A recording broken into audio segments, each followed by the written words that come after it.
Hello and welcome to the Touchstones Tapes, the podcast which takes you behind the scenes of Touchstones Rochdale's redevelopment project. It's Rick, riding solo at home in Rochdale today, while Katie and Bryan are inside our secret room of treasures, aka the collection store. We're back again with a brand new episode and I can't wait to get stuck in, because it's all about how we've been bringing the museum to you. Because let's be honest, we all have those days where we just don't want to travel far from our homes. Take it away, Bryan and Katie. Who have you got with you today? So on this month's episode, we are talking Museum Without Walls. And over the past few years, Touchstones has been acting as a museum without walls. Be interesting to know what that means, really, I guess. But we've been taking paintings and historical objects out into the community, which are rightfully owned by members of the public. The collections are owned by the communities of Rochdale, but we've been taking them literally to the doorsteps of some of the residents in the borough. And we've been working with a lovely housing association called Archon Housing to deliver the project with local people to reduce social isolation, haven't we, Katie? We have. So now the building's closed, we're going to be looking at how we're going to continue that work throughout that time, working with the public, bringing our exhibitions and our collections out to the public on their doorstep, and it'll be more important than ever while we're shut. So we're going to be chatting through our collections on tour programme. So without further ado, I would love to introduce our lovely guest today, called Sarah Taylor, aka Sazza T, who is the Community Development Officer for Archon Housing, who we've been working very closely with. Well, I have as well, haven't I, Sarah? Thank you so much for coming on the Touchstones Tapes today. Hi both. Hi listeners.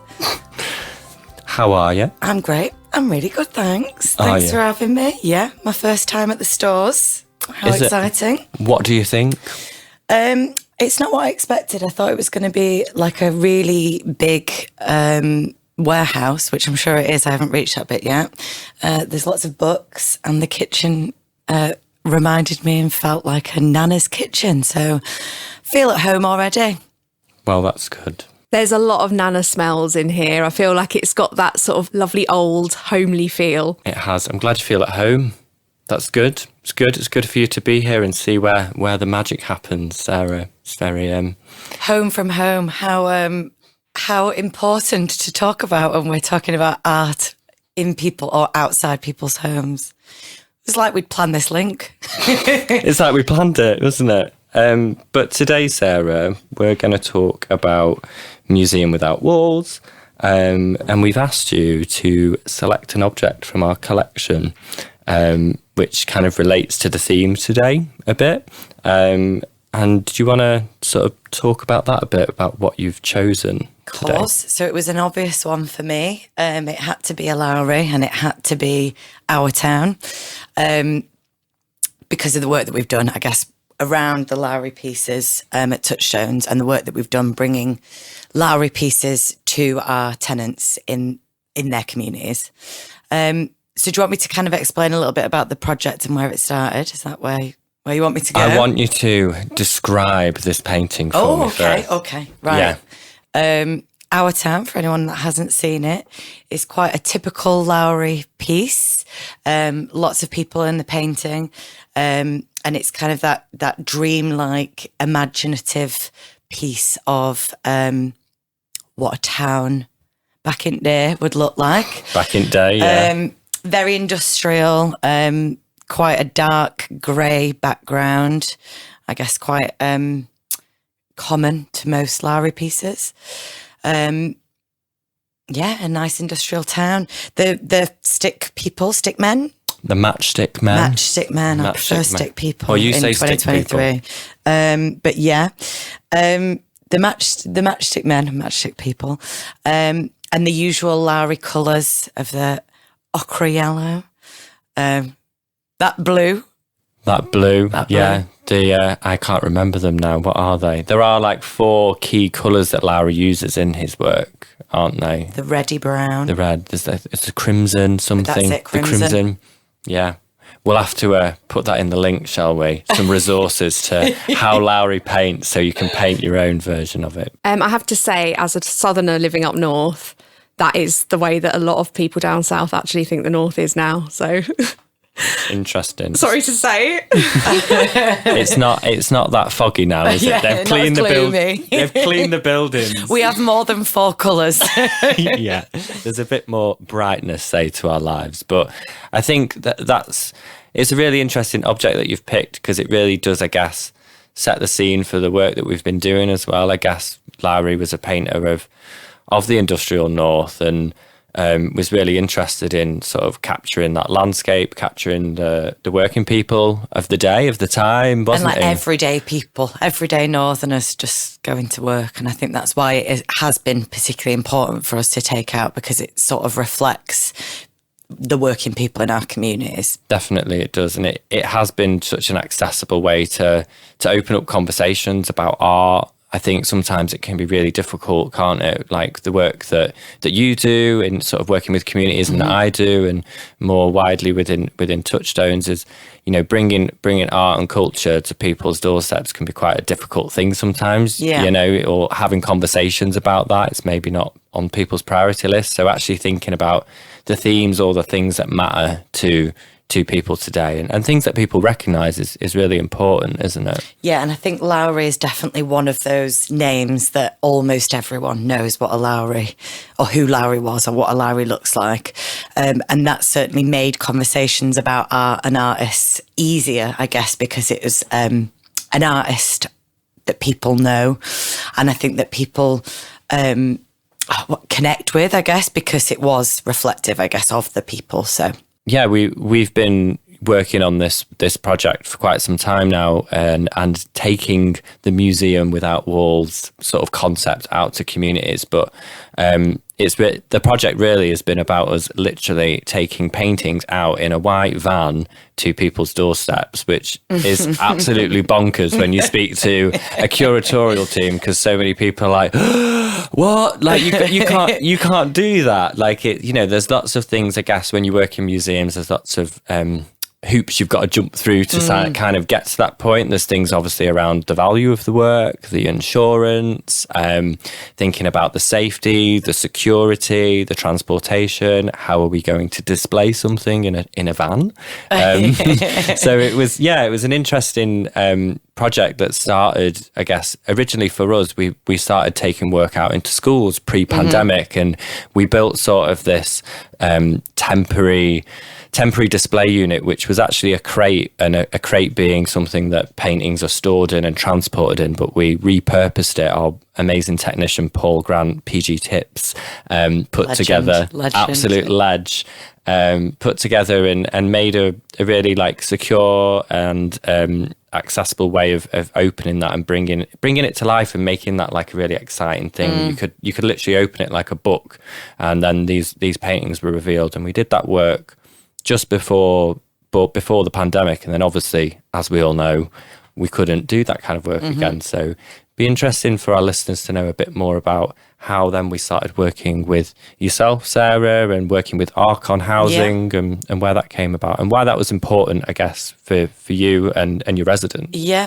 So I started working for Archon Housing during the pandemic, which was a very interesting time to start a new service, community investment, and engaging with customers whilst we were all in lockdown. And as I'm sure the listeners know, up north we had a harder time, I guess, in terms of lockdown rules.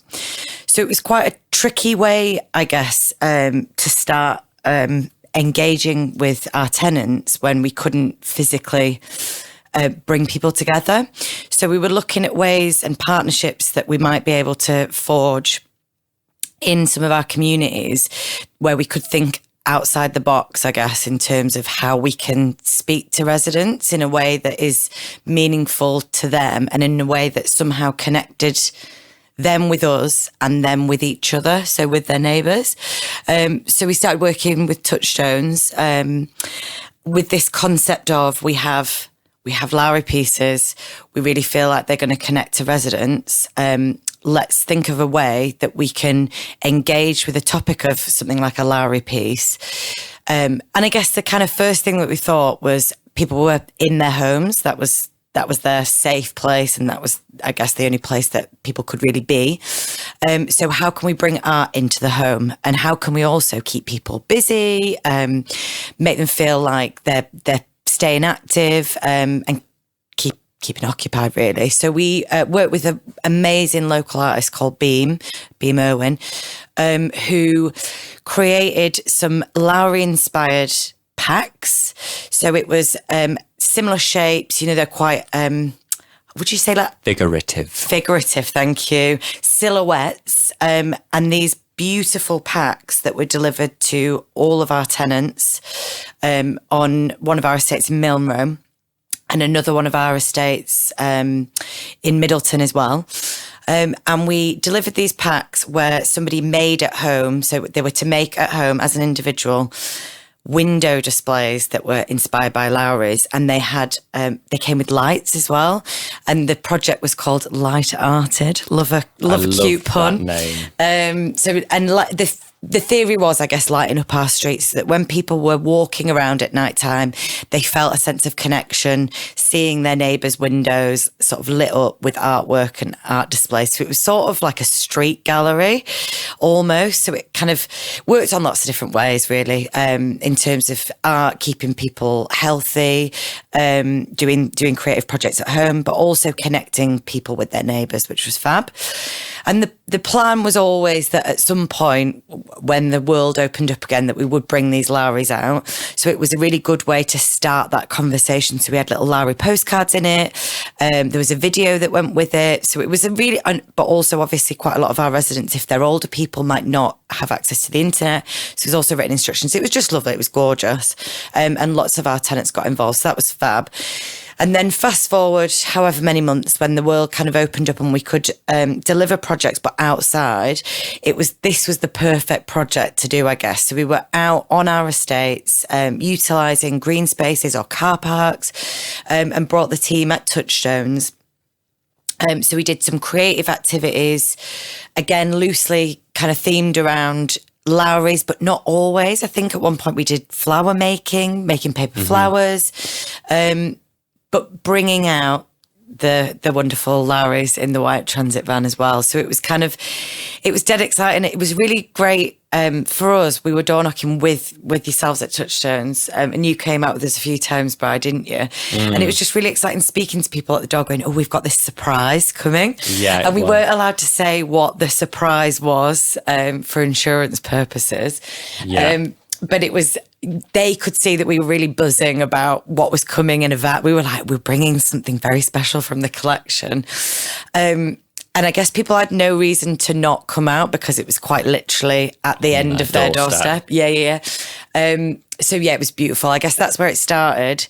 We've delivered 4 of those now, 5 of those. 5 events, yeah. Outdoor events in the community. Yeah, and they've been amazing, haven't they? Really, it's been such an amazing partnership to have with yourself, and yeah, like knocking on the doors of residents and speaking to them about arts and culture, but then also understanding, I guess, the barriers that absolutely. residents face, which I think was really important, wasn't it? It was like, how do we? And then even so much more, does it take a pandemic for us to understand that museums, cultural spaces are inaccessible places, and it's really sparked a lot of inspiration for us to think a bit more outside the box.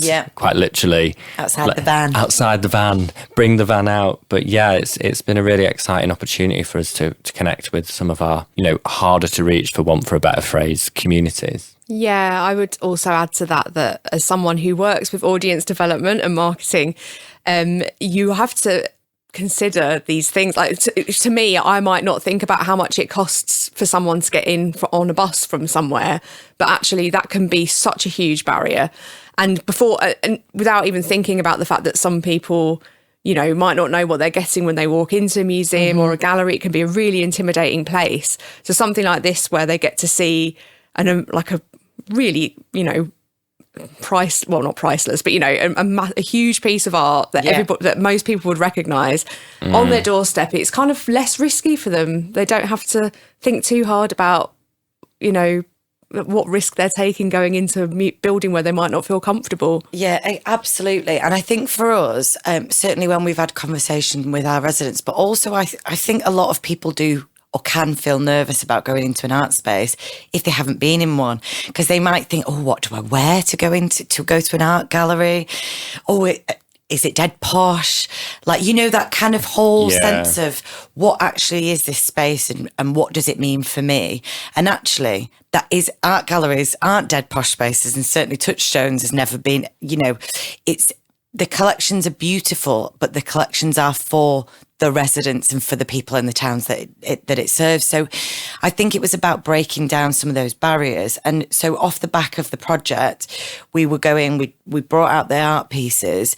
And again, this was part of a longer term plan when the world opened up a little bit further, that we were going to be bringing our residents into Touchstones. So when we initially did the craft packs that went out to our tenants, and it was the lighting up the streets and it was beautiful, we got a photographer out to take some of those photos.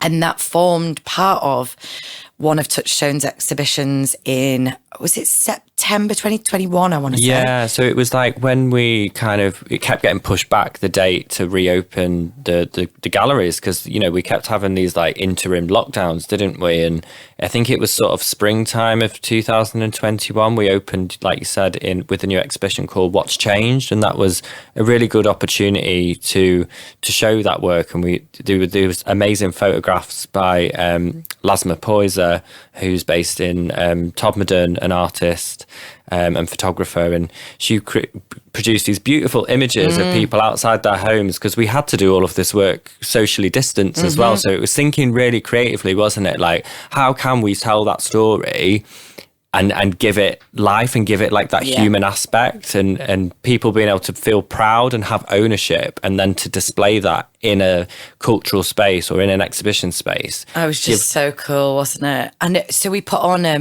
an open event actually for our tenants, and most of them, in fact I think all of them, had never actually been inside Touchstones before. So it was magical that actually this project where Touchstones going out to the people brought the people to Touchstones, and off the back of that they are regular visitors to Touchstones. And I mean, we have worked on a number of projects since, but I guess some of the most poignant things and results of this as a project was that when there was a call out for local people to bring their art into Touchstones as part of Free for All exhibition, 3 of our tenants created artwork that was then showcased as part of that exhibition, which was just so amazing.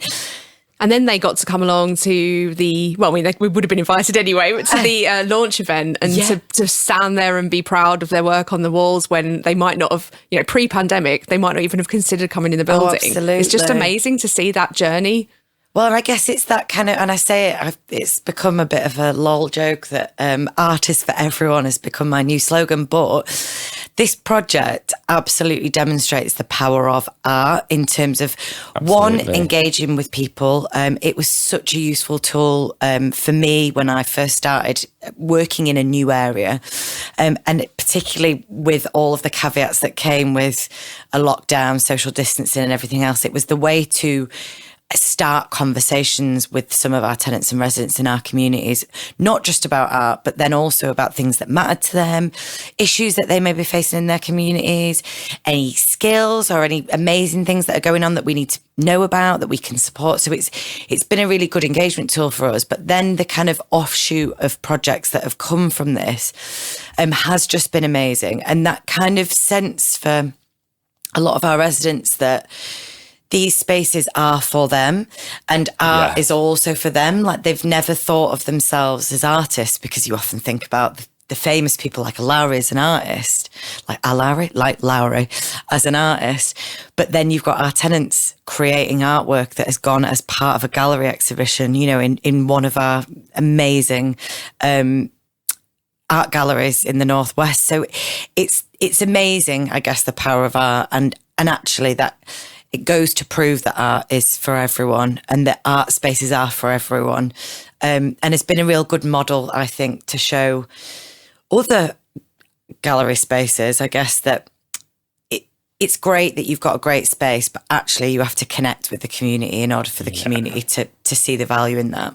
Yeah, and it definitely, I think this like kind of partnership working as well has been like really, really valuable for us and our teams, because I mean, like I said earlier, initially it's kind of you're going to take this out, but actually, like you said, the power of it and the impact that's had on our communities and giving them, you know, access to these spaces and feeling like, you know, I think there's a lot of conversations I have in the community with people, and it's just a matter of, well, no one's ever asked me to come in that space, or I didn't know it was for me, or I didn't see myself in there. But as long as you are having that conversation and you're actively embedding that into what museum practices or what your, you know, community engagement strategy is, but it's actually thinking, just having that human connection with people and asking them what they think about things and going to them is really powerful. And art, like you said, is an amazing vehicle to do that. It really is. I was gonna ask as well about some of the other things off the back of this project, because we ended up on telly, didn't we? We've done it all. We've done it all now. But Katie, I didn't know if you wanted to talk about how that happened. And yeah, of course. So obviously, with it being a project that involved a Lowry, that's always very attractive to TV and radio. You wouldn't believe, you would believe how hard it is for a small gallery in the Northwest to get any kind of like TV press coverage. It's like banging your head against a brick wall half the time. But when Lowry's involved, everything changes. So the One Show actually approached us about coming out, like filming a special edition of Lowry on tour. So on a windy day in May 2022, we went out with the Lowrys again to this estate in Milne Row. We had the presenting team come along as well to take part. Adabanji was the artist that came along. Yeah, Adabanji's regularly on the show doing art pieces, and he sat there and painted a scene of the people in the community working on some art projects and the Lowrys in the van, and everybody standing around looking excited about it in the style of Lowry. It was so cool, wasn't it? And he then donated that piece to our collections, which is very exciting. But yeah, it was seeing the reactions of people in person. I don't often get to go, like, leave the office. I'm like chained to my desk. So to go out and actually meet people in the community who I can then recognise when they're in the gallery, like when they come in on their own steam to see some of the exhibitions, just people feeling kind of overwhelmed by the fact there's this recognisable piece of art in like outside their house. It's really exciting. It was a really exciting day. But windy. It was very windy, but it was amazing that I guess that kind of was picked up as a project to kind of, you know, talk about and highlight the importance of that work. Because I think essentially it's and like you said, Katie, the piece of work that the artist Adabanji made from the One Show, it's added another layer to that story, and that's become part of the collection. It depicts that day. The van and everyone just stood around pointing at the painting in the van. And we had an artist, Bushra, who was delivering an art workshop on the day as well. So it wasn't just, and this is the other thing that we do and how we deliver it, and I think how we deliver it really well in partnership is we have the beautiful artwork that is the Lowry pieces, but it's about seeing and viewing art, but also being involved in art yourself. So delivering a workshop for people to paint. So we had all the residents painting. Were they painting themselves? They were doing they were doing portraits. That's it. So we sort of like looked at some of Lowry's like early portrait-based stuff as well. So it was given a bit of like art education, if you like, about like the other aspects of his practice and what he did, and starting to have conversations about that and about each other, I guess, when you're doing that, when you're doing self-portraits. And again, about like inspiring people to think of themselves as artists. And I think that's really the message for me that I enjoy about working with Touchstones and the artists affiliated with Touchstones, is that it's wonderful engaging and looking at art and in the gallery spaces, but it's even better when that inspires someone to get involved, to want to do it themselves. And I think that's what's been so wonderful about this as a project, and certainly that one show day. I mean, we had it all. We had free pasties. We had always got pasties, haven't we? Cooperative with their collection. It was fab. It was a really brilliant day. Special, wasn't it? It really was. And that kind of Adebanji's piece at the end, and very kindly donating that to the people of Rochdale, I guess shows that art can be living and it doesn't just stop in one moment. And in terms of the collection and how that's going to go forward, hopefully when Touchstones reopens, it can look really different. There's a story there of this is a Lowry piece. This is what was done during a time of difficulty for a lot of people to connect. And, that was the display that we did as part of What's Changed. Then there's the actual film that, was produced by the one show as a result, and which was only 4 minutes, and I got about 4 seconds. She was being recorded, heartbroken for about an hour. You was the star of the show on that day. Got 4 seconds of airtime. Good. Anyways, that's another story. But so we've got the film, and then the fact that we've got a piece that was created, a beautiful piece of art that was created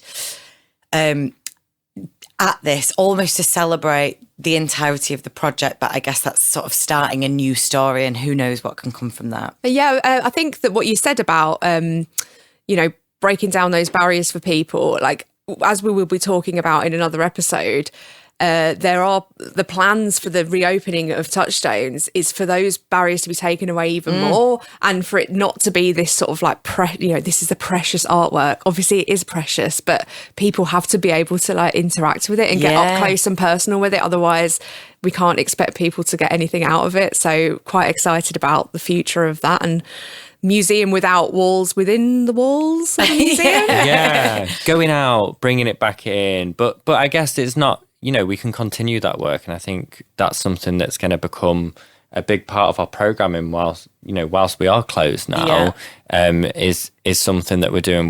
We're doing more of these events. We're connecting with other communities, or going to community centres to take more collections out, to have conversations about that. But yeah, I wondered, just to think about that for the future, Sarah, would you like to see more of this work happening in Touchstones and us working together? Absolutely. And that is, this has been the Lowry on Tour project, sparked our partnership really, and it has been a really wonderful partnership, and has then had so many different offshoots, I guess, that we obviously don't have time to talk about, but we've been involved as a direct result of this, I guess, in umpteen other different projects where it's really looking at breaking down those barriers between services and the community, and also making sure that the community voice is heard in all that we do, both as a social housing provider and as a gallery space. So yeah, it's been wonderful, and we've been involved in loads of stuff as a direct result of this. So it's been a great partnership so far, and I'm sure once you get your new building, it'll be even better. It will, and I think we'd love to continue working with you in this way, because it's just the impact that we've spoken about as well that residents have had has just been like amazing. So it'd be lovely to see new things be displayed in there, new projects sort of emerge. And I guess looking at facilities in a totally different way, so we used a church as part of the Lowry on Tour project to really engage some of our residents in art, and we put on sessions. So I guess again, this wasn't just a one-off. It wasn't just, we're coming, we're bringing art to you, then you come to Touchstones and that's it. It was very much about how are we going to engage with you long-term, and get our residents involved with things that are meaningful for them, and let's see where it goes, because we aren't the deciders of that. The residents very much are. So we've got an exciting art project at the moment from Middleton Arena.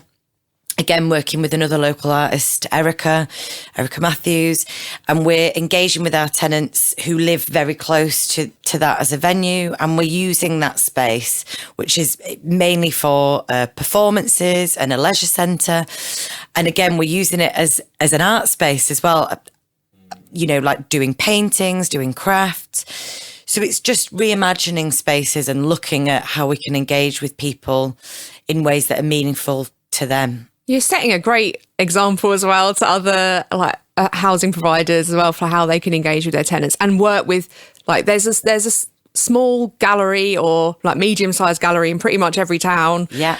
In the north. So it just helps people to maybe help some other organisations to think about how they can make those connections. Oh, absolutely. And it's about having those conversations because, I mean, the staff at Touchstones and yourself particularly, Bryan, in terms of how you work around co-creation and ways that are meaningful for the residents. So not like what is the newest art craze or, what amazing painting have you got and how are we going to make that fit for residents. It's very much about how are we going to make this space reflective of the people of this town. And that is what's so beautiful about what Touchstones does and how you work and how you engage with people. And that is really special and why the partnership has been so successful and why it's been so important, I guess, for the tenants and residents and the communities that we work in. Thanks, Sarah. You're Anytime. dead lovely, Anytime. aren't you? You're so lovely. But also it's a partnership that's been amazing for us as well, because that's really rooted in your community development practice, really, isn't it? It's, absolutely. You use art and that's something I know, like speaking to you, it's the way that you engage with most of your residents. I didn't know if you wanted to talk more about how Archon does work with residents and how you've developed that programme. Yeah, I mean, we work on a number of projects or a number of activities or support a number of volunteers or partnership projects across Greater Manchester. So we are actually a fairly small social housing provider. We've got around, I hate to talk in properties, but it's just easy. We've got around 1,300 properties across Greater Manchester. And a lot of our tenants are not on just one estate. So it makes it kind of, people don't identify as their community by who their social housing provider is, or whether they live in private rented or whether they're a homeowner. So we work within communities that our tenants live. And we're lucky to be able to do that. I guess that we can work kind of broadly in an area, and look at what the need is, what the skills are, if there's any gaps, but also look at creating meaningful relationships with our tenants. And that is through conversation and building a rapport and making sure that whatever it is that we deliver is in line with what they want, need, and all the rest of that. And it is about long-term change. So it isn't just, we try and avoid ever flying into an area and then leaving, but connecting our tenants also with wider structures in those areas as well. So we might be linking in with local food aid in those areas or whatever service providers are there, local community centres. We link in with volunteers and community projects in areas that our tenants are in. Because also we aren't in those areas all the time. So it's about acknowledging who those either anchor organisations are, and Touchstones is one of those, certainly in Rochdale and Middleton, but also what amazing community provision already exists, and in most areas that we work in, that is the heart of the community, is those community champions who connect their neighbours with a local food pantry, for example, or they know to speak to a counsellor if there's a problem. It's very much about, it can be anything and everything. So on Monday I'm going and I'm organising a mass litter pick with loads of other organisations, and Is that why you're doing the speech as well? I've got to do a speech for a litter pick. Never heard anything like it. Is it like a motivating speech just to get everyone really fired up? Because it is, guys. Don't pick up dog poo. Please don't pick up dog poo. It's because we have to. We should work in partnership because it's about sharing resources, and times are tight, resources are tight for everyone in the public sector and the third sector, voluntary and community sector. So it very much, everything that we do is in partnership with other either statutory organisations or community and voluntary sector organisations. And this litter pick one, for example, it's in Gorton. But it has been a real true, another gorgeous example of how you can work in partnerships successfully, because it's real difficult to do things on your own nowadays. So yeah, that's why I've got to do a speech, because every man, woman and his dog is there. So yeah. That is like a big responsibility, though, what you said about not just flying in and then flying out again, because you can't just pick people up, especially when you've got people who've maybe been in bad situations in the past. Yeah. Like when you start showing you care and starting to getting people involved with something, you can't then just run off and leave them without that experience. Yeah, and it's really tricky because we are an absolutely tiny team. There's myself and my colleague Saffron, so we know that we're never going to be in an area 9 to 5, 5 days a week. And like I say, we have really dispersed stock, so we work from Rochdale to South Manchester, Bolton, Denton, so we're kind of here, there and everywhere, and I guess the key to it being meaningful and it being safe for the people that we work with is to connect with organisations, voluntary, community or public third sector organisations that have a long-term stake in that area, and I guess that's how we make sure that is consistent. Yeah. Yeah, and that's something that I think at Touchstones, particularly within my remit and working with communities, we learn from each other, don't we? And we share that knowledge and we share the resources, like you said. And I think that's what's really special about this project, is that cooperation and having that long-term commitment to working and serving communities. Yeah. And I think there's I've learnt so much from you. And thanks, hon. I've learnt loads from you. Yeah. I've learnt loads from both of you. So we've learned from you too. And we learn and are inspired by the communities that we work both with and on behalf of. It's been.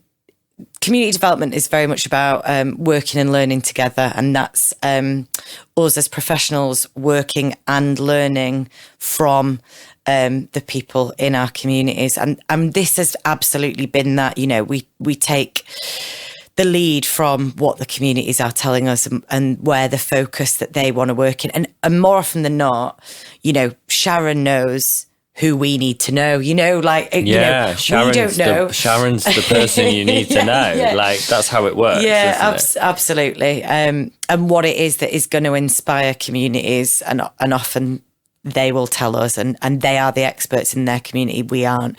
So yeah, it's just been great to work with like-minded partners that work in a similar way. So yeah, it's been wicked. It's been absolutely beautiful. But thank you so much, Sarah. Sorry, just calling you Saz there, if that's okay. Thank you so much for coming on the Touchstones tapes and sharing. Thanks for having me. Anytime, hon. Oh, it's been gorgeous, hasn't it?